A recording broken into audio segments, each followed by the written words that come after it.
పర్లేదు చెప్పవే. నాకు జిలేబీ తినాలనుంది. పొద్దు నుంచి బాగా అలసిపోయిచుంటావని. భయ్యా జిలేబీ ఉందా? ఇప్పుడే అయిపోయింది సార్. భయ్యా జిలేబీ ఉందా? లేదు సార్. రేయ్ రేపు 2 కిలోలు కొనిస్తాంట్రా, వెళ్ళిపోదాం పదరా.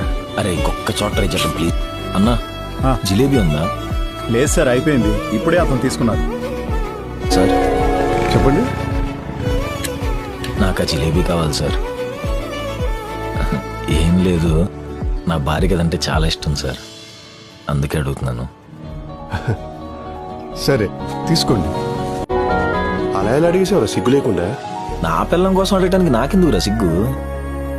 ఎక్కువ నేనెంత కోపంలో ఉన్నా, ఎంత చిరాకులో ఉన్నా, నిర్మోహమాటంగా నీకేం కావాలన్నా నన్ను అడుగు, సరేనా?